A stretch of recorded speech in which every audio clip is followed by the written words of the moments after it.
توی جنوب غربی ایران ما یک همسایه‌ای داریم خیلی وسیع، پهناور، بیشتر مناطقش هم صحرایی و بیابونیه و نفت هم خیلی زیاد داره، منابع خیلی زیاد داره. اسمش عربستان. این عربستان امروز خیلی توسعه پیدا کرده با ارتباطاتی که با دنیای غرب، با آمریکا خصوصا داره، از نظر نظامی خودش رو تقویت کرده، خیلی داره هزینه میکنه برای بحث گردشگریش، برای تبلیغات توی فضای مجازی، خصوصا توی صنعت فوتبال. همیشه من یادم از قدیم هم این ستاره‌های فوتبال، بازیکنان معروف، آخر ورزش حرفه‌ایشون میومدن جذب این باشگاه عربی میشدن و اینجا خلاصه یه توجهی رو میآوردن به سمت کشورهای عربی و خصوصا عربستان. الان هم که کریستیانو رونالدو رو جذب کرده و دیروز هم من دیدم که یه تیزر تبلیغاتی با لیونل مسی رفته و آثار در حقیقت گردشگری، طبیعت عربستان، جای مختلف عربستان داره معرفی میکنه تو این تیزر. خیلی تو این زمینه‌ها قوی کار کرده. ولی وقتی میگیم عربستان، میگیم عربستان سعودی دیگه و حواسمون هست که یک خاندانی اسمش که همون خاندان آل سعود هست، اسمش اومده روی کشوری، این کشور دست این خاندان عملا. یک سیستم استبدادی هم دارن و دارن همجوری توسعه پیدا میکنن. اما میدونیم که علاوه بر آل سعود یک خاندان دیگه هم هستن که هم وهابی ها هستن. اینا از در واقع پیوند این دوتا داره عربستان تغذیه میشه و ادامه پیدا میکنه و یه تاریخی داره که امروز میخوایم در مورد اون حرف بزنیم. چی شد که این دوتا به هم رسیدن و چه اتفاقاتی افتاد که عربستان شد عربستان سعودی امروز.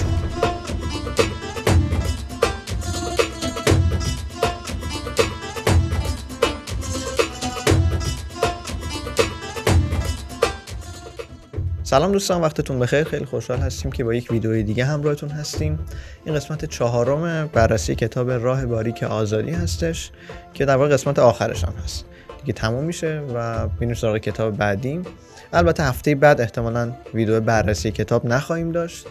یه استراحت کوتاهی میکنیم، از هفته بعدش مجدد با کتاب بعدی همراهتون خواهیم بود.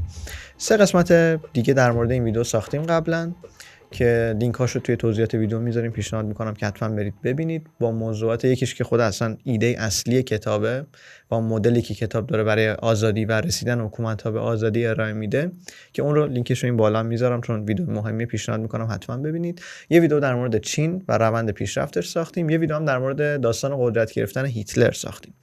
و ویدیو امروز هم که در مورد عربستان هست. پیشنهاد میکنم که تا پایان ویدیو همراه ما باشید. عربستان رو وقتی بخوایم حکومتش رو بررسی بکنیم، باید حتما یه اشاره بکنیم به حکومت اسلامی و ظهور پیامبر اسلام. چرا که خب دیگه همه اینا سیستمشون همیشه اینجوری بود که یک سری قبایلی داشتن، طایفه هایی داشتن، شیوخ و ریش سفیدایی بودن که اینجا اداره میکردن امور. هیچ حکومت متمرکزی نداشتیم. و کتاب اشاره میکنه که حتی با وجود حکومت اسلامی هم هیچ وقت کل محدوده عربستان متحد نشد و نرفت زیر یک پرچم اقتدار مرکزی. و دلیلش این بودش که این حکومت اسلامی هم که وقتی ایجاد شد سمت حجاز بود، مکه، مدینه، و هیچ وقت به سمت بیابانهای مرکزی عربستان نیومد. یک رشته کوهی بود که این منطقه حجاز رو جدا میکرد از بیابانهای وسیع مرکزی عربستان که بیابانهای نجد بود و همین ریاض امروزی که پایتخت عربستان هست.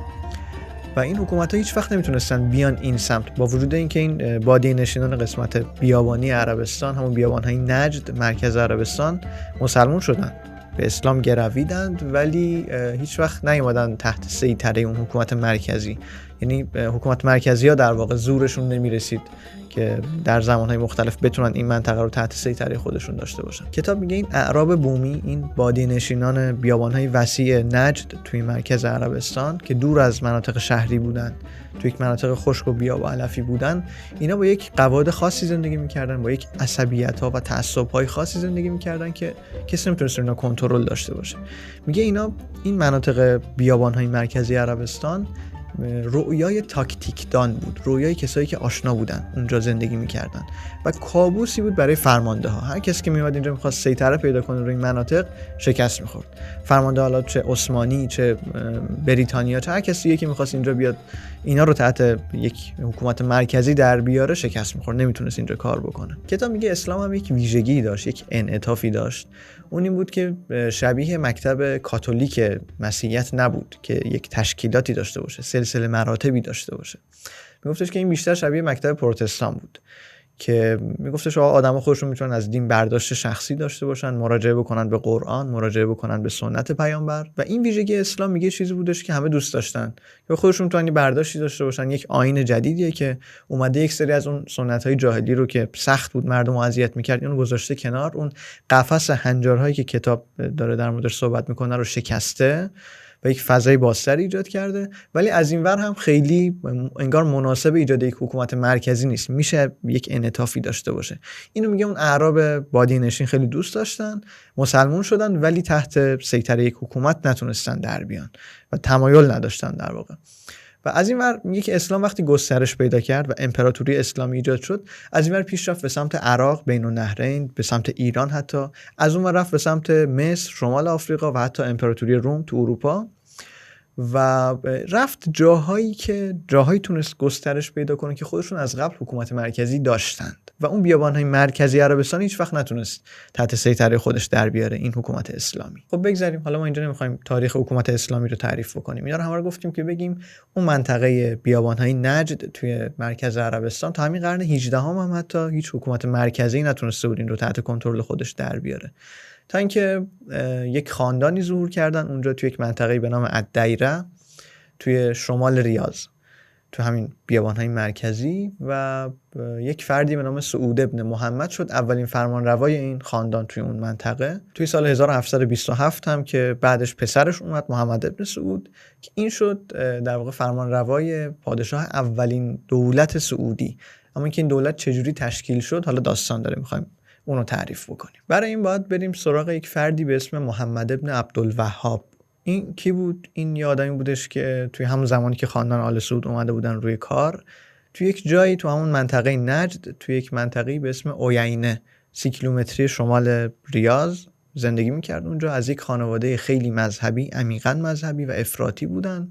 حنبلی بود، یکی از مکاتب اسلامه که حالا در کنار حنفی و مالکی و شافعی و جعفری و یکیش هم حنبلیه که این حنبلی بود یک حزب، یک مذهب در واقع خیلی افراطی و محافظه کار و بدون انعطاف. میگفتن احکام اسلام مثلا چیزای دیگه ای هستش که ما به هیچ وجه نباید ازشون خارج بشیم، نباید فاصله بگیریم ازشون، باید سفت و سخت اون احکامی که گفته شده رو اجرا بکنیم، تغییر نباید بدیم اینها رو. میگه در 10 سالگی این کل قرآن حفظ کرده بود و اونجا مشغول موعظه بود، مردم رو موعظه میکرد. یک سری عقاید افراطی هم داشت، عقیده داشت که مردم الان رفتن به سمت بت پرستی. میگفت مقبره خود پیامبر، مقبره صحابی پیامبر، اینا جایی شده که مردم میرن دست میزنن، اینا رو انگار دارن زیارت میکنن و این مثل همون بت پرستی، مثل شرک به خداست. و میگفت تنها آیینی که باید اجرا بشه اون آیین حج، بقیه دیگه باید همه رو بریزیم کنار، سمت این مقبره ها نباید بریم، سمت افرادی که اینا مثل قدیس ها هستن نباید سمت اینا بریم. و اینا رو کافر میدونست، مشرک میدونست و خیلی هم تأکید داشت روی امر جهاد. میگفت ما باید با کافرها و مشرکا باید بجنگیم، جهاد کنیم.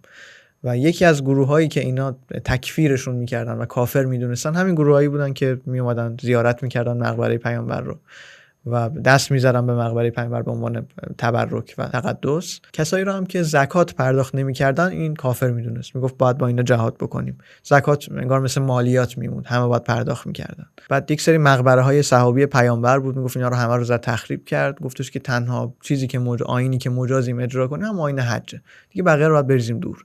دعا و زیارت و شفاعت و مدد گرفتن از پیامبر و اینا کلا اینا همه کشک، باید ما فقط به درگاه خدا باید دعا بکنیم دیگه، ائمه و اینا نداریم. اینا مصداق شرک حساب میشه. بعد دیگه مردم خیلی مخالفت کردن و این تحت فشار مردم افتادن دنبالش و نمیتونه به این اعمالش ادامه بده، فرار کرد از اویینه، اومد توی همون منطقه الدیره، جایی که خاندان آل سعود بودن. اصلا شروع داستان از اینجاست که این دوتا با هم ملاقات کردن، محمد ابن سعود و محمد ابن عبدالوهاب. خب خاندان سعود که میخواستن توسعه پیدا بکنن، حکمرانیشون رو گسترش بدن، قلمروشون رو گسترش بدن، نیاز به یک اعتقاداتی داشتن که بتونن مردم رو کنترل بکنن، جامعه رو کنترل بکنن. نیاز به یک اعتقادات افراطی که دیدن که همینجا محمد ابن عبدالوهاب همچین ابزاری داره در اختیارشون قرار میده، یک تعصب و افراطیگری که میتونه این تمرکز قدرت رو ایجاد بکنه. از اونور محمد ابن عبدالوهاب و پیروانش دیدن که آقا ما هم که میخوایم عقاidم رو گسترش بدیم، برای این نیاز به یک نیروی نظامی داریم، باید به زور مردم رو بیاریم تو این قواعدی که ما میگیم و بپذیرن و پیروز بشیم بر مخالفانمون. و اینجا دیدن که آقا این قدرت نظامی هم دستی کیه؟ دست آل سعوده. پس اینجا دیگه خیلی خوبه دیگه، ما اینجا اگه پیوندی داشته باشیم هم اونا به اهدافشون میرسن هم ما. اینطور شد که این دوتا با هم پیمان همکاری بستن و خاندان آل سعود اومدن گفتن که مذهب رسمی و مشروع همین وهابیت، عقاید محمد بن عبدالوهاب، دیگه بقیه هیچ. از اونور وهابی‌ها اومدن گفتن که آقا پادشاهی مشروع برای آل سعود از نظر دینی و اینا باید موروثی باشن دیگه، پادشاهی باید توی خاندان آل سعود باید موروثی باشه. اینجا من نکته یادم رفت بگم، بعد نیست اشاره بکنم که این عقاید افراطی وهابی‌ها این سابقه هم داشته، برمیگرده به 600-700 سال گذشته به یک فردی به نام ابن تیمیه که اینم کتاب نوشته بود، عقاید افراطی داشت، ولی خب اون موقع نتونست خیلی پیروان جمع بکنه برای خودش و گرفتن زندانیش کردن. خلاصه اون موقع این داستان جمع شد. این محمد بن عبدالوهاب همون کتابای ابن تیمیه رو خونده بود و خیلی عقایدش رو درست میدونست و با تکیه بر اون خلاصه اومد وهابیت رو آورد سر کار.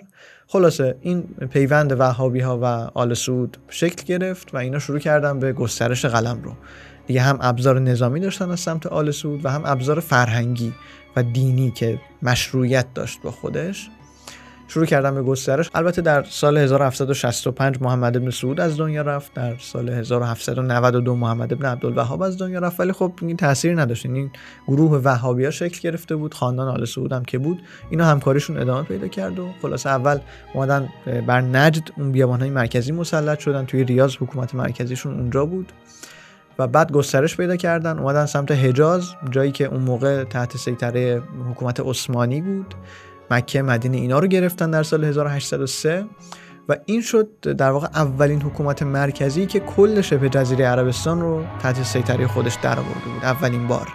که البته شبه جزیره عربستان وقتی میگیم منهای عمان یمن که اون پایین بودن دیگه. خب اما این حکومت خیلی هم ادامه پیدا نکرد. از 1803 که کل حجاز رو هم گرفتن این حکومت آل سعود تا 1818 بیشتر ادامه پیدا نکرد. عثمانی اومد پس گرفت این مناطق رو ازشون، ولی فقط حجاز رو پس گرفت، مکه و مدینه و اون ناحیه غربی عربستان رو پس گرفت. اون قسمت بیابان‌های مرکزی هنوز دست همین آل سعود بود. این شد حکومت اول سعود از 1727 تا 1818. از اینجا به بعد حکومت دوم سعودی رو داریم که تو همون منطقه ریاض و بیابان‌های مرکزی عربستان بودن، منهای اون حجاز که دست عثمانی بود، اونجا حکومت می‌کردن، ولی خب حکومت‌های خیلی قوی نبودن و در سال 1891 هم اینا از یه گروهی شکست خوردن، اصلا یه گروهی از این آل سعود پا شدن رفتن کویت و دیگه عملاً حکومت تموم شد، نداشتیم دیگه حکومتی به اسم آل سعود تا میرسیم به 1902. در سال 1902 یکی از نوادگان آل سعود به اسم عبدالعزیز این دوباره از کویت اومد، یه گروهی رو جمع کرد، اومدن حمله کردن، ریاض رو دوباره گرفتن. دوباره حکومت آل سعودی اومد روی کار و این دفعه عبدالعزیز اومد یک سلاح مذهبی، یک سازمان مذهبی درست کرد به اسم اخوان و خب هر جا صحبت از مذهب است وهابی هستن، یعنی اینور بحث‌های حکومتی و نظامی با آل سعوده، اون سلاح مذهبی که برای کنترل جامعه ازش استفاده میکنن دست وهابی است. باز از نوادگان محمد بن عبدالوهاب و وهابی‌ها اومدن توی این گروه اخوان و این شد یک سلاح مذهبی. اما حواسمون هست 1902 دیگه، 1914 قرار جنگ جهانی دوم جنگ جهانی اول اتفاق بیفته.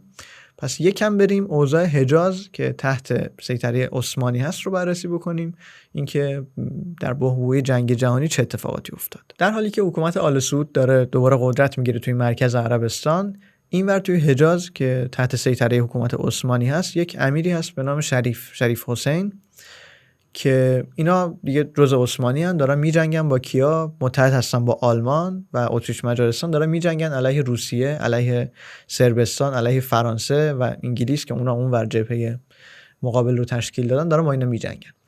انگلیس اومد باز دوباره اینجا یک کار سیاسی کرد، از اون سیاسی کاریا و فریبکاریایی که مخصوص خودشونه، اومد پیش شریف حسین اینو تحریکش کرد. گفت آقا شما اینجا حکومت اسلامی داری دیگه، ما اگر توی جنگ جهانی پیروز بشیم، بر عثمانی غلبه بکنیم، میایم اینجا یک منطقه وسیع‌تری از این همین عربستان و مناطق اطرافش رو در اختیار تو قرار میدیم، یک حکومت اسلامی بزرگتر اینجا درست بکن برای خودت. اینو تحریکش کرد در 1916 بعد 2 سال بعد از شروع جنگ جهانی که بیاد شورش بکنه علیه کی؟ علیه عثمانی، چون تحت سیطره عثمانیه دیگه. شریف حسین هم گفت خیلی خوب، قرارداد نوشتن و با هم امضا کردن، این شورش انجام شد و بعد دیگه ادامه کار عثمانی فرو پاشید دیگه، اون جبهه آلمان هم شکست خورد و جنگ جهانی که تموم شد انگلیس زد زیر قولش، این مناطق رو هم محدود کرد به اون حجاز، گفت این حجاز برای شما. واقعا ما قراردادمون این نبود، ما یک سری مناطق دیگه هم می‌خواستیم ولی دیگه زد زیرش رو، یک ابهاماتی توی اون توافقشون بود، از اون استفاده کردن انگلیسی‌ها، کلا زدن زیرش. شریف حسین خیلی عصبی شد و پیمان ورسای رو نرفت زیر بارش. پیمان ورسای بعد از جنگ جهانی اول اومد یک سری بندهای خیلی تحقیرآمیزی رو تحمیل کرد به شکست خورده‌های جنگ جهانی اول، نرفت زیر بار این و شروع کرد یک سری مبارزات جانبی رو با انگلیس ادامه داد توی منطقه. انگلیس باز دوباره اومد کثیف کاری کرد، گفت آقا این دید که این شریف حسین آروم نمیگیره اینجا، اومد رفت سراغ کی؟ اومد رفت سراغ همون بیابان نجد، سراغ آل سعود. گفت آقا این شما میتونید با این حمله بکنید منطقه‌اش رو بگیرید، ما ازتون حمایت میکنیم.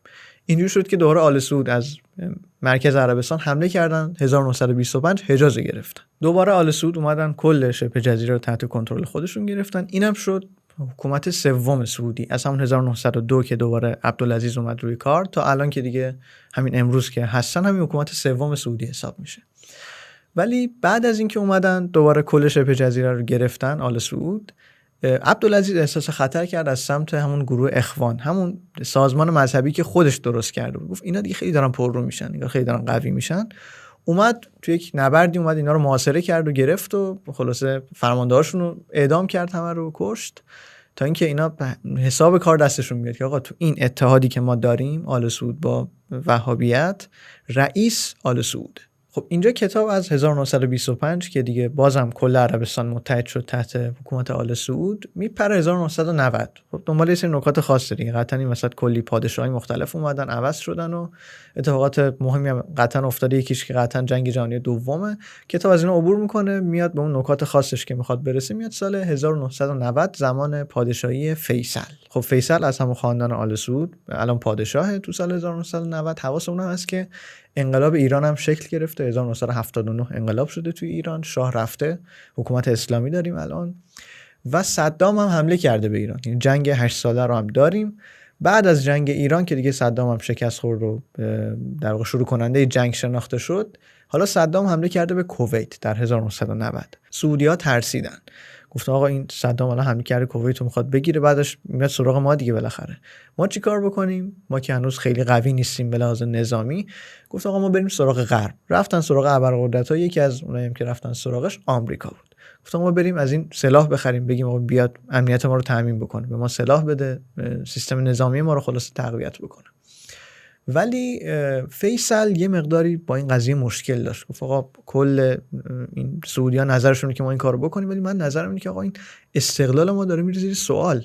ما خودمون میتونیم رو پای خودمون وایسیم. این مردم نمیگن آقا شما رفتین سراغ جهان غرب، اینا خودشون کافرن، خدا رو قبول ندارن. این چجوریه این داستان؟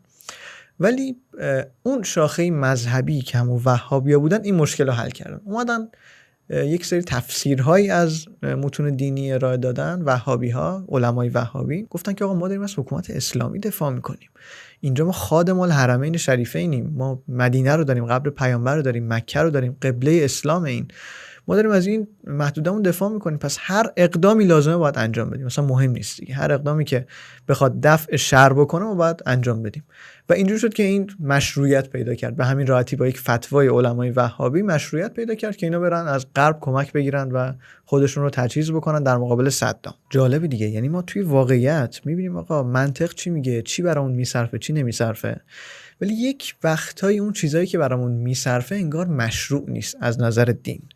بعد چی کار میکنیم؟ خب کار نره مشروعش میکنیم، میریم به علما میگیم آقا بیاید 2 تا فتوا بدین، مشکل اینو حل بکنید دیگه. اینجا میگه خیال همه راحت شد از بابت مشروع بودن این کار. و حالا این سیستم افراطی وهابی‌ها رو در نظر داشته باشید. کتاب میگه که این حکومت‌ها وقتی میان، ما گفتیم یکی از خوبی‌های حکومت اینه که بیاد قفس هنجارها رو بشکنه، اون سنت‌های قدیمی که مانع توسعه، مانع پیشرفت میشن، اونا رو ورداره و آزادی بده تا حدی و کنترل بکنه، نظم ایجاد بکنه که سیستم بره به سمت پیشرفت و بعد آزادی رو در واقع بده به مردمش.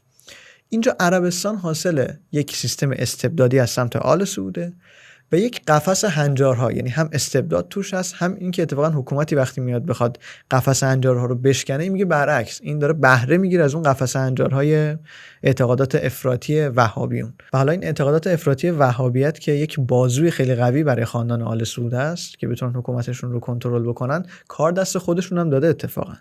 اینا جدا از کلی از این گروه‌های تروریستی که حالا طالبان اینور تو افغانستان ظاهر شد، داعش بعدن اینور ظاهر شد، النصره و گروه‌های کوچیک و بزرگ، یه بخشش هم همون مسلمانان تندروی سمت اویغورستان هستن که تو سمت غرب چینن. اونو تو اپیزود چین توضیح دادیم، اینجا لینکشو میذاریم ببینید.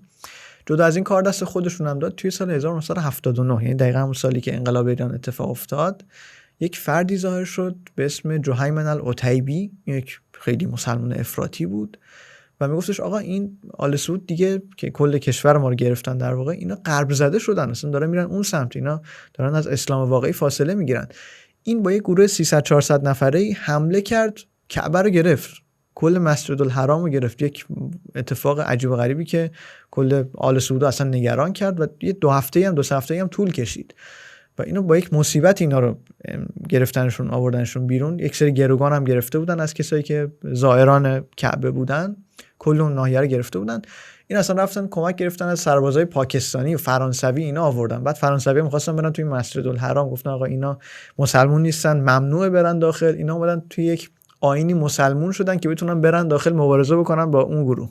اصلا با یک وضعیتی اینا رو تونستن جمع بکنن این قضیه رو. و بعد از این داستان آل سعود ترسید، اومد یک مقدار دوباره اون وهابیت رو تقویت بکنه که نگن آقا اینا از اسلام رفتن بیرون، رفتن سمت غرب. اومد دوباره در راستای تقویت اون قفس هنجارها یک جایی رو درست کرد به نام لجنه.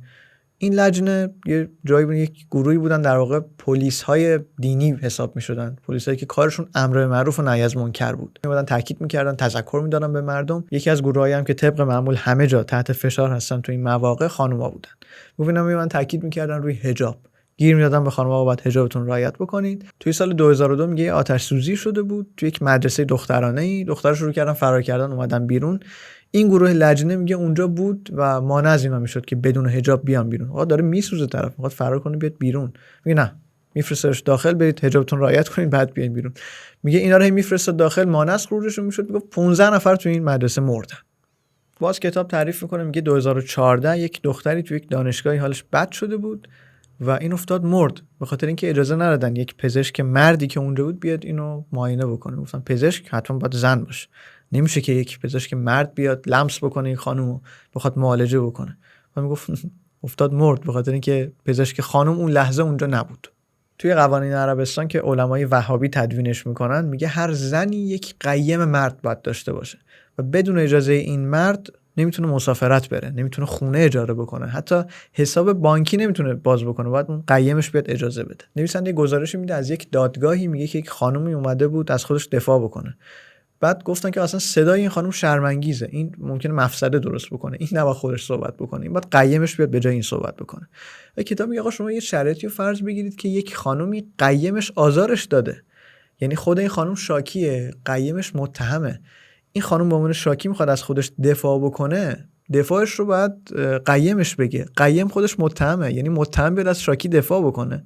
همچین چیز چجوری ممکنه؟ توی بازار کار و نیرو انسانی هم نگاه می‌کنی، میگه 22% بیشتر خانم‌ها نیستن. شما تو آمریکا رو نگاه می‌کنی 56% خانم‌ها مشارکت دارن توی فضای کسب و کار. توی سال 1990 کتاب می‌نویسه که علمای وهابی اومدن نشستن گفتن ما بیایم بررسی بکنیم که اصلا تحصیلات دانشگاهی واقعا برای خانم‌ها لازمه.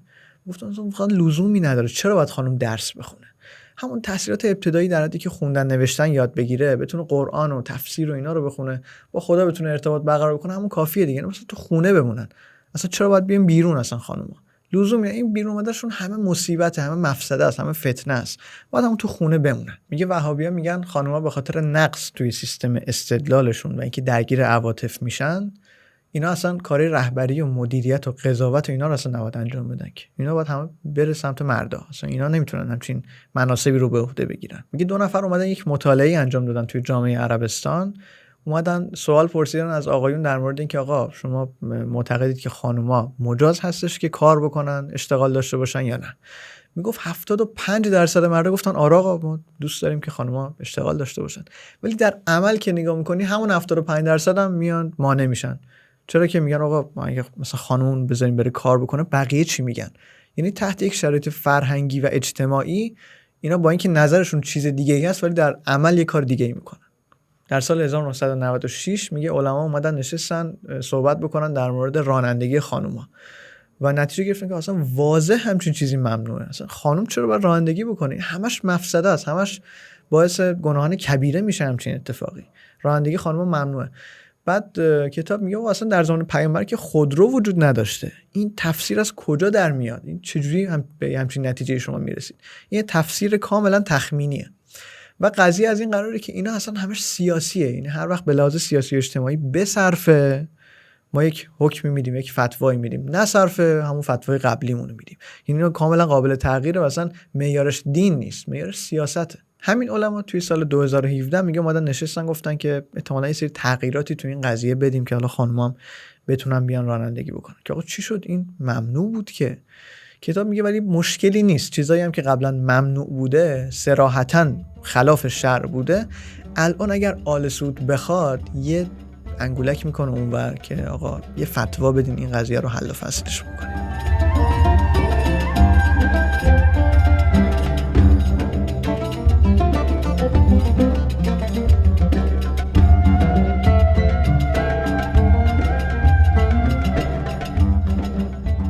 خب اینم داستان عربستان سعودی و وهابیت به نقل از کتاب راه باریک آزادی.